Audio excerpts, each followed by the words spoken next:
Okay, we're going to be working on problem number 14 from section 1.5. So number 14, they ask you to find what the first difference is and to write an equation for this set of data. So we have 0 through 6. The x values change at an increment of 1, and the y values change with the increment of, well, let's find out. So if we go from 250 to 40, we can subtract those two. 250 minus 240, we have the following. Zeros, 5 minus 4 is 1, 2's cancel out. So it's a change of 10. But we got to be careful. If we look at this and say, well, if it's going from left to right, it's going from a big number to a small number. So that's not a positive change because it's not getting bigger. It's a negative change because it's getting smaller. So it's a negative 10. So let's look at the whole thing. So it's 24 or 240 to 230, that goes by negative 10 also. 4 to 3, 3 to 2, still negative 10.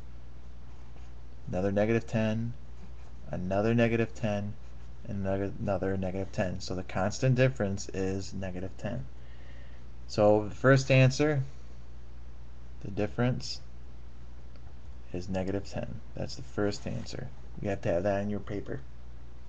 The second part is looking at whether or not what the equation would be.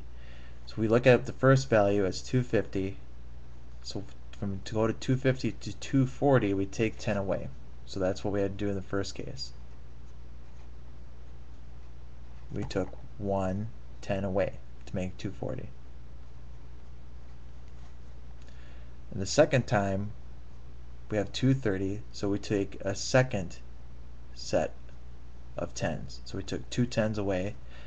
We took 1 here the first time. This is the second one. So the way we can write that is we took 2 10s away, which is 20. So 20 away from 250 is 230.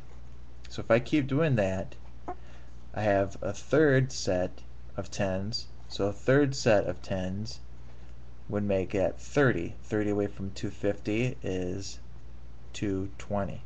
So if I look at this pattern, if I change that 110 to look like this, the one number that is changing is this one right after the minus. Remember what we had called that when these numbers change, this is called a variable. So we can replace it with a letter. And since we're talking about a linear equation, the x value represents these numbers that are underlined. So we'll use that variable. 250 minus x times 10.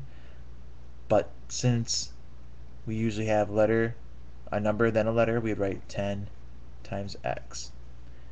And since our output value, our dependent variable, is y, we put that at the end.